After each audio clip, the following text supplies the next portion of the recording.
সালামু আলাইকুম। প্রিয় দর্শক, অন্য মঞ্চের আলোচনায় আপনাদের সকলকে আমন্ত্রণ জানাচ্ছি। আজ আমাদের সঙ্গে অতিথি হিসেবে আছেন বাংলাদেশের রাজনীতি এখন যেন এক বিপজ্জনক ট্র্যাফিজের খেলা। একদিকে ভারত, অন্যদিকে চীন, আর দেশের ভেতরে একদিকে আওয়ামী লীগকে রাজনীতির মাঠ থেকে সরিয়ে রাখার চেষ্টা, অন্যদিকে জামায়াতকে শত্রু না বানিয়ে গোপনে কাছে রাখার কৌশল। এই চারদিক সামলে তারেক রহমানের দরকার, তারেক রহমান যে সরকার, সেই সরকার আসলে কি করতে চাইছে? তারা কি নতুন এক ভারসাম্য তৈরি করছে, নাকি এমন এক দড়ির ওপর হাঁটছে যেখানে একবার পা ফসকালেই ভেঙে পড়বে পররাষ্ট্রনীতি, অভ্যন্তরীণ রাজনীতি, এমনকি নিজেদের ক্ষমতার ভিত্তিও? কারণ ঘটনাগুলো আলাদা আলাদা নয়, সবই এক সূত্রে বাঁধা। দেখুন, 7 এপ্রিল দিল্লিতে খলিলুর রহমানের সফর, বিজেপির সভাপতির উদ্দেশ্যে বিএনপি দলের সভাপতি তারেক রহমানের চিঠি, এস জয়শঙ্করের সঙ্গে বৈঠক, ভিসা ও সম্পর্ক পুনর্গঠনের আলোচনা, তেলের চাহিদা আর সারের চাহিদা, এসবের পরেই চীনের কমিউনিস্ট পার্টির আমন্ত্রণে বিএনপির উচ্চ পর্যায়ের প্রতিনিধি দলের চীন সফরে যাওয়া।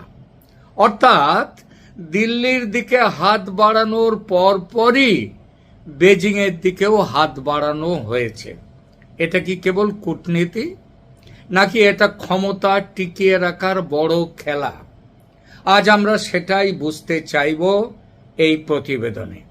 প্রথমে ভারতের প্রসঙ্গ। দিল্লি সফরে বাংলাদেশের পক্ষ থেকে টু ট্র্যাক আলোচনা একসঙ্গে চালু করা হয়। সরকারি ট্র্যাক এবং দলীয় ট্র্যাক।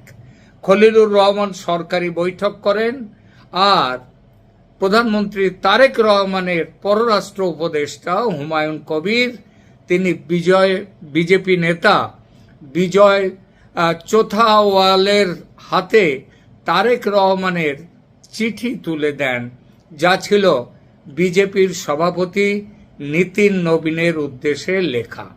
এখানে বার্তাটি পরিষ্কার। তারেক রহমান সরকার শুধু ভারত রাষ্ট্রের সঙ্গে নয়, ভারতের ক্ষমতাসীন দল বিজেপির সঙ্গেও সরাসরি রাজনৈতিক লাইন খুলতে চায়। এটা দক্ষিণ এশিয়ার রাজনীতিতে খুবই গুরুত্বপূর্ণ। কারণ অনেক সময় রাষ্ট্রের আনুষ্ঠানিক কূটনীতির চেয়ে ক্ষমতাসীন দলের সঙ্গে রাজনৈতিক আস্থার চ্যানেল বেশি কার্যকর হয়। দিল্লির সঙ্গে এই সফরে আলোচনায় ছিল সম্পর্ক জোরদার করা, ভিসা প্রথা সহজ করা, জ্বালানি, সার, নিরাপত্তা, এমনকি নিরাপত্তা বিষয়ে অজিত ডোভালের পর্যায়ের যোগাযোগও রয়েছে এখানে। কিন্তু একই সঙ্গে আরেকটি অস্বস্তিকর বিষয়ও ছিল। বাংলাদেশ বলেছে শেখ হাসিনার প্রত্যর্পণ ইস্যু আলোচনায় উঠেছে, কিন্তু ভারতের রিড আউটে শেখ হাসিনা নিয়ে সিদ্ধান্ত তো দূরের কথা, আলোচনা যে হয়েছে তারও কোনো উল্লেখ নেই। এখানেই কূটনীতির ভাষা আর রাজনীতির ভাষা আলাদা হয়ে যায়।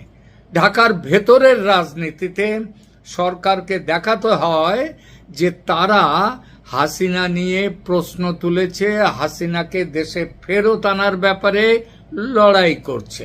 কিন্তু দিল্লি এই ব্যাপারে রীতিমতো স্পর্শকাতর। দিল্লি এটিকে নিয়ে আলোচনাই করতে চায় না, বরং আওয়ামী লীগকে নিষিদ্ধ করাটা গণতন্ত্রের বিরোধিতা, এই বার্তা আগে থেকে দিয়ে রেখেছে দিল্লি। মাঝখানে রাস্তা তাহলেটা কি? আওয়ামী লীগ ও হাসিনা নিয়ে আলোচনা এড়িয়ে যাওয়া।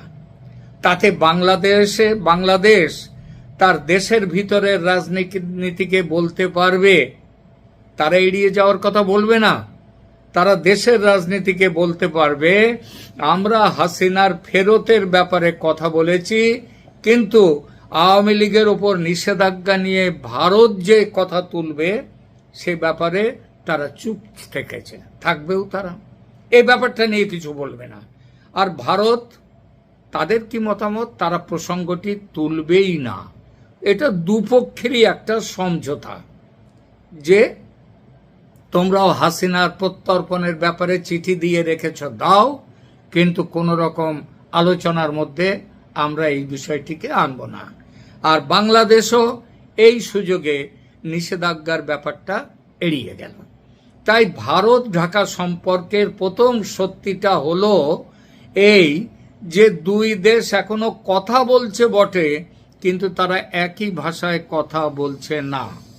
আর তারেক রহমান এই অমিল জানেন বলেই ভারতের কাছে একদিকে নরম ভাষা, অন্যদিকে দেশের ভেতর ঘরোয়া রাজনীতির জন্য কঠিন ভাষা, এই দুটোই ব্যবহার করছেন। এখন আসি ভারতের অস্বস্তির জায়গায়। ভারত আগেই আওয়ামী লীগ নিষিদ্ধের সিদ্ধান্ত নিয়ে আনুষ্ঠানিক উদ্বেগ জানিয়েছিল। ভারতের পররাষ্ট্র মন্ত্রণালয়ের ভাষায় উইদাউট ডিউ প্রসেস এ ধরনের নিষেধাজ্ঞা জারি হয়েছে, যা উদ্বেগজনক। এবং তারা free, fair and inclusive elections, তার পক্ষে ভারত এটা বারবার জানিয়েছে। অর্থাৎ দিল্লি অন্তত নীতিগতভাবে চাইছিল বাংলাদেশের রাজনৈতিক মাঠ পুরোপুরি কোনো একটা দলের বিয়োগ করে না হোক। কিন্তু 8ই এপ্রিল বিএনপি নেতৃত্বাধীন সরকার সংসদে আইন পাস করে অন্তর্বর্তী সরকারের আমলে জারি হওয়া অধ্যাদেশকে কার্যত স্থায়ী রূপ দিয়ে দিল। ফলে আওয়ামী লীগের ওপর নিষেধাজ্ঞা বহাল থেকে গেল। এখানে দিল্লির চোখে একটি সমস্যা তৈরি হয়। নির্বাচনের আগে তারেক রহমানের ইনক্লুসিভ পলিটিক্যাল অ্যাটমসফিয়ারের বার্তা আর নির্বাচনের পরে আইনি কাঠামো দিয়ে আওয়ামী লীগকে আরো দূরে ঠেলে দেয়া, এই দুয়ের মধ্যে ফারাকটা ভারত নিশ্চয়ই দেখছে, খেয়াল করছে। তবে এটাও সত্যি, ভারত এখনো প্রকাশ্যে সম্পর্ক ভেঙে দেওয়ার ভাষায় যায়নি। সেটা রাষ্ট্রনীতি ও কূটনীতিতে কখনো ভাবা যায় না। ভারত তা ভাবেও না, বরং তারা উদ্বেগ জানিয়েও নতুন সরকারের সঙ্গে কনস্ট্রাকটিভলি এনগেজ করার কথা বলেছে। এটাই হলো ভারতের পক্ষ থেকে বাস্তববাদ। দিল্লি খুশি নাও হতে পারে, হয়নি নিশ্চিতভাবেই, কিন্তু বাংলাদেশের সঙ্গে এই মুহূর্তে সম্পর্ক ছিন্ন করার ভাবনা তাদের নেই। এবার চীনের প্রসঙ্গে আসি। দিল্লি সফরের ঠিক পরেই মির্জা ফখরুল ইসলাম আলমগীরের নেতৃত্বে বিএনপির একটা বড়সড় প্রতিনিধি দল চীনে গেছে, চীনের কমিউনিস্ট পার্টির আমন্ত্রণে। সফর সূচিতে আছে বেজিং, আনহুই, গুয়াংডং এবং দুই দলের যোগাযোগ জোরদারের বিষয়টি। এই সফরটি গুরুত্বপূর্ণ শুধু এজন্যে নয় যে বিএনপি চীনে গেছে, বরং গুরুত্বপূর্ণ এজন্য যে দিল্লির সঙ্গে বরফ গলানোর উদ্যোগের পরেই বেজিংয়ের দিকে সমান্তরাল হাত বাড়ানো। অর্থাৎ তারেক রহমান সরকার ভারতকে এই বার্তা দিতে চায়নি যে ঢাকা এখন পুরোপুরি দিল্লির কক্ষপথে ফিরছে। আবার চীনকেও এই বার্তা দিতে চায়নি তারেক রহমানের সরকার যে বিএনপি ক্ষমতায় এসে ইউনূস সরকারের মতো পুরোপুরি চীন নির্ভর হয়ে যাবে। এখানে পার্টি টু পার্টি কথাটা খুব গুরুত্বপূর্ণ। দিল্লিতে বিজেপির কাছে চিঠি আর বেজিংয়ে সিপিসির সঙ্গে দলীয় বৈঠক, দলীয় সম্পর্ক, দুই ক্ষেত্রেই ফর্মুলাটা কিন্তু এক।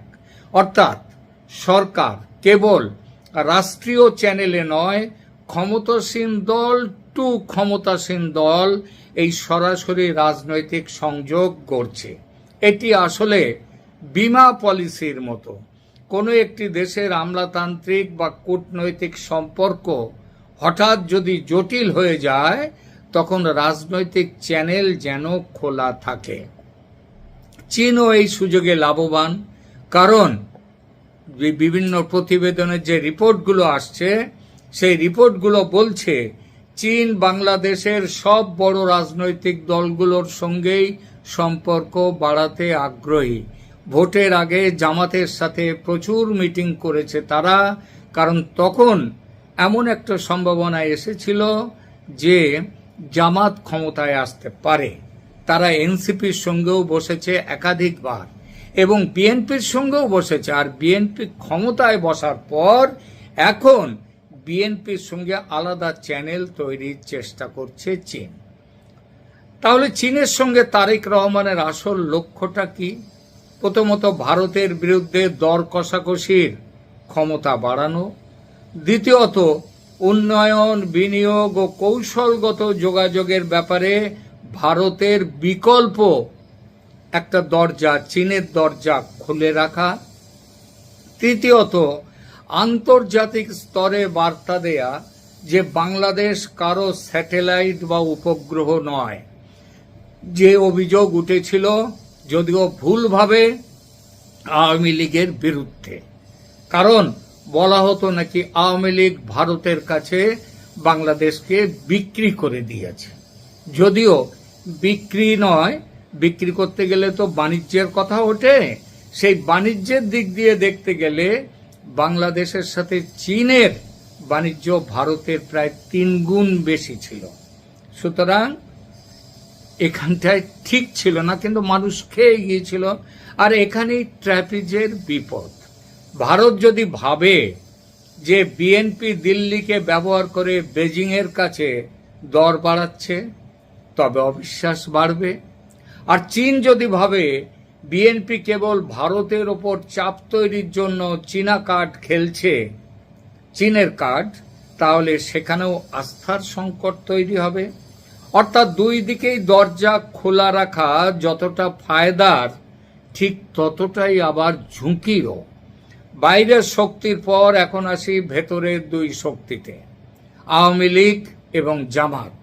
আওয়ামী লীগকে নিয়ে বাস্তবতা হলো তাদের উপর নিষেধাজ্ঞা এখন শুধু অন্তর্বর্তী ব্যবস্থার প্রশাসনিক সিদ্ধান্ত নয়, সেটা 8ই এপ্রিল থেকে আইনি কাঠামো পেয়েছে। এতে একটি বড় বার্তা গেছেও। তারেক রহমান সরকার শুধু নির্বাচনী লড়াই জিতেই থামতে চায় না, তারা চাইছে রাজনৈতিক ময়দানের কাঠামো পুরোপুরি নিজেদের পক্ষে পুনর্গঠন করতে, নিজেদের মাঠ শক্ত করতে। এই পুনর্গঠনের অর্থ কি? অর্থ হলো আওয়ামী লীগকে এমন অবস্থায় রাখা যাতে তারা তাৎক্ষণিকভাবে মূলধারার প্রতিদ্বন্দ্বী হিসেবে ফিরতে না পারে। তারা বিএনপিকে যেন চ্যালেঞ্জ না ছুড়তে পারে।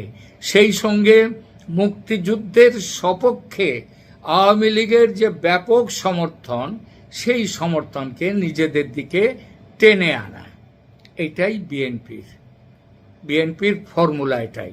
আর এখানেই দিল্লির অস্বস্তি বোঝা যায়, কারণ ভারত প্রকাশ্যে ইনক্লুসিভ ইলেকশনের কথা বলেছে সেই প্রথম থেকে। আর আওয়ামী লীগকে লং টার্ম পলিটিক্যাল এক্সাইল, রাজনৈতিক নির্বাসনের দিকে ঠেলে দিলে সেটা ভারতের সেই ঘোষিত অবস্থানের সঙ্গে সাংঘর্ষিক হয়ে যায়। অন্য দিকটি হলো জামাত। এখানে চিত্রটা জটিল। একদিকে গুঞ্জন আছে ভবিষ্যতে ক্ষমতার কোনো বিন্যাসে জামাতের জন্য বড় ভূমিকা রাখার কথা চিন্তা হচ্ছে, এমনকি উপপ্রধানমন্ত্রীর মতো পদের কথাও শোনা যাচ্ছে। কিন্তু এসবের কোনো আনুষ্ঠানিক নিশ্চিতকরণ নেই। নিশ্চিত খবর থাকার কথা উঠবে এই ব্যাপারটি প্রকাশ হলে। যতদিন তা না হয় ততদিন এটা জল্পনা। তবে মনে রাখতে হবে, জল্পনা তৈরি হয় সম্ভাব্যতা থেকে। অনেক সত্যি, অনেক বাস্তব প্রথমে জল্পনা বা গুঞ্জন হয়ে উঠে আসে, পরে বাস্তবে রূপ পায়। তারেক রহমান নিজে রয়টার্সকে বলেছেন তিনি জামাতের সঙ্গে ঐক্যের সরকার গঠন করতে চান না, কারণ তাতে কার্যকর বিরোধী দল থাকবে না। জামাত তাই সরকারি দল নয়, বিরোধী দল হিসেবে থাকবে।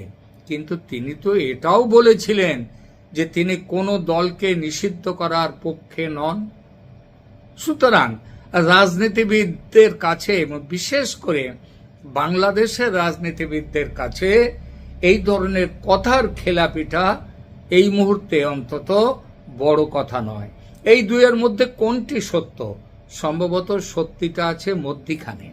তারেক রহমান নিশ্চিতভাবে প্রকাশ্যে জামায়াতের সঙ্গে সরকার গড়ার কথা বলবেন না, কিন্তু একই সঙ্গে জামাতকে এমন মাত্রায় শত্রু বানাবেন না যাতে বিরোধী ভোট, ইসলামপন্থী ভোট বা রাস্তায় প্রভাবশালী সংগঠিত শক্তি পুরোপুরি বিএনপির এবং তারেক রহমানের বিরুদ্ধে যায়।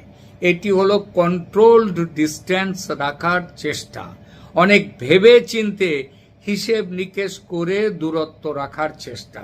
শত্রুও নয়, মিত্রও নয়, কিন্তু দরকারে ব্যবহারযোগ্য এক রাজনৈতিক দূরত্ব। আর এখানেই ট্রাপিজের সবচেয়ে ঝুঁকিপূর্ণ দড়ি।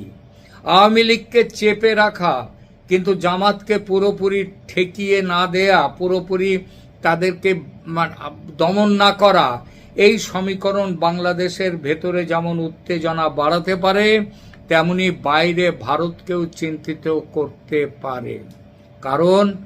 কারণ সেই 10 ট্রাক অস্ত্রের কথা তো মনে আছে, সৌজন্যে জামাত বিএনপির যোগসাজশ।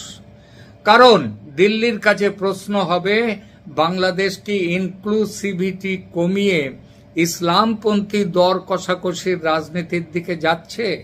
আর বেজিং এর কাছে প্রশ্ন হবে, বাংলাদেশ কি আদর্শগত নয়, কেবল ক্ষমতাগত বাস্তবতায় সব শক্তিকে ব্যবহার করছে, ভারতের সাথে দর কষাকষি করছে?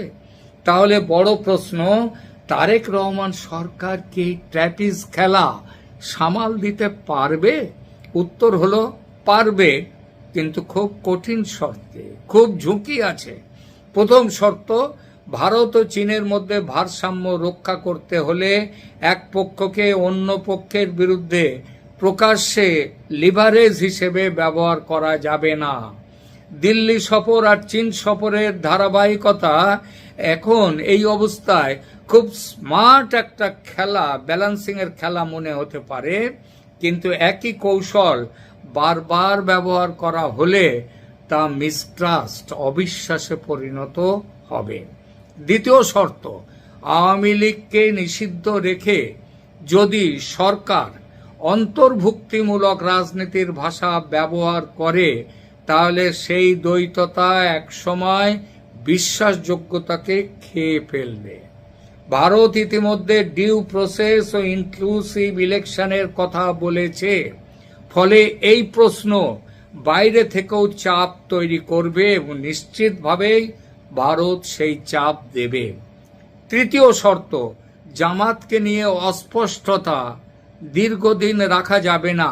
ওই যে বাজারে একটা কথা উঠেছে, জামাতের আমির হবেন কিংবা জামাতের পক্ষ থেকে কেউ হবেন বাংলাদেশের তারেক রহমান প্রধানমন্ত্রী, আর তিনি হবেন উপপ্রধানমন্ত্রী। এই যে কথাটা বাজারে উঠেছে, এই কথা কিন্তু দাবানলের মতো ছড়িয়েও যাবে, ঠেকানো যাবে না। যদি জামাতের সাথে দূরত্ব থাকে বিএনপি ও জামাতের মধ্যে, সরকারকে তা নীতিগতভাবে দেখাতে হবে। আর যদি আড়ালে কোনো পাওয়ার শেয়ারিং আন্ডারস্ট্যান্ডিং তৈরি হয়, তাহলে সেটা ফাঁস তো হবেই একদিন না একদিন। তার ধাক্কা শুধু অভ্যন্তরীণ রাজনীতিতে নয়, দিল্লি ঢাকা সম্পর্কেও পড়বে নিদারুণভাবে। চতুর্থ সত্য, তারেক রহমানকে স্থির করতে হবে তার মূল পরিচয়টা কি।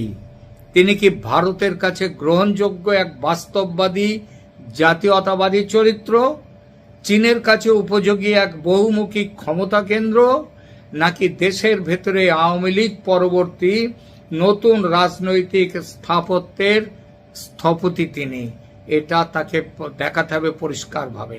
কারণ একসঙ্গে সব চরিত্রে অভিনয় করা যায়, কিন্তু দীর্ঘদিন ধরে সব চরিত্রে বিশ্বাসযোগ্য থাকা যায় না। আমার তাই কথা হলো, এই মুহূর্তে তারেক রহমান সরকার খেলাটি বুদ্ধিমত্তার সঙ্গে শুরু করেছে। ভারতে খলিলুর রহমানকে পাঠিয়েছেন, তার যে হুমায়ুন কবিরকে পাঠিয়েছেন কথা বলার জন্যে, আবার সাথে সাথে চীনে পাঠিয়েছেন ফখরুল ইসলাম আলমগীরের নেতৃত্বে বড় সড় প্রতিনিধি দল। এই খেলাটি বুদ্ধিমত্তার সঙ্গে শুরু করেছেন তারেক রহমান, কিন্তু খেলার উচ্চতা এবং তার যে আবেগ এবং তার সবগুলো দ্রুত বাড়ছে। দিল্লির সঙ্গে কথা, বেজিংয়ের সঙ্গে যোগাযোগ, আওয়ামী লীগকে চাপে রাখা, জামায়াতকে দূরে না ঠেলে ফেলে বুকে না হোক, বুকে এখনো জড়ায়নি, কিন্তু বুকে না হোক কাছে রাখা, সব মিলিয়ে এটি শর্ট টার্ম ট্যাকটিক্যাল সাকসেস দিতে পারে, কিন্তু লং টার্ম স্ট্র্যাটেজিক স্ট্যাবিলিটি দেবে না, দিতে পারে না। ভারত সেটা মেনে নেবে না। বাংলাদেশের রাজনীতি এখন আর কেবল ঢাকা কেন্দ্রিক নয়, এটি একসঙ্গে দিল্লি, বেইজিং, ওয়াশিংটন, আদালত, সংসদ, রাস্তা এবং দলের ভেতরে পাওয়ার রুম, সব জায়গায় খেলা হচ্ছে। দলের ভেতরে কথাটা, কারণ এটাও বাইরে ছুটে আসছে এই সংবাদও, সালাউদ্দিন আহমেদ তার উচ্চাকাঙ্ক্ষা তারেক রহমানকে সরিয়ে ক্ষমতায় বসার ব্যাপারটা, হয়তো সেটা এই মুহূর্তে নয়, কিন্তু ক্ষমতা আস্তে আস্তে কিন্তু সব ক্ষমতা দখল করে নিচ্ছেন সালাউদ্দিন আহমেদ সাহেব। আর এর সঙ্গে তো আমেরিকার কথা বলেছি, চীনের বিরুদ্ধে আমেরিকার সামরিক যে ব্লক, সেই ব্লকে বাংলাদেশে থাকতে গেলে চীনের সঙ্গে খুব বেশি আধিক্যতা করা যাবে না। আর এই ট্র্যাপিস খেলায় সবচেয়ে বড় বিপদ কি জানেন? কারণ নিচে জাল না থাকা। সার্কাসের ট্র্যাপিজের খেলা যারা দেখান তাদের নিচে জাল থাকে, কারণ হাত ফসকে পড়ে গেলে জালে পড়ে অন্তত প্রাণটা বাঁচবে না। কিন্তু এখানে একবার ভারসাম্য নষ্ট হলে পপাত ধরণী তলে। ভারত পুরো আস্থা দেবে না, চীন পুরো ভরসা করবে না, আওয়ামী লীগ ফিরে আসতে মরিয়া হবে, আন্তর্জাতিক চাপ বাড়বে, আর জামাত নিজের দাম আরো বাড়াবে এই সরকারের কাছে। তাই শেষ প্রশ্ন একটাই, তারেক রহমান কি চারটে দড়ি চারদিক থেকে আসছে একসঙ্গে ধরে রাখতে পারবেন, নাকি একসময় দেখা যাবে তিনি ভারসাম্য আর রাখতে পারছেন না, দড়ি ধরতে পারছেন না, বরং চারদিকের শক্তি তাকে টেনে ধরে নিজেদের দিকে টানতে যাচ্ছে। এই মুহূর্তে বাংলাদেশের রাজনীতির সবচেয়ে বড় নাটক সম্ভবত এটাই। প্রিয় দর্শক, আপনারা কেমন লাগলো আমাদের এই মতামত আলোচনা কমেন্ট করে জানাবেন, এবং অবশ্যই সাবস্ক্রাইব করে না থাকলে সাবস্ক্রাইব করুন।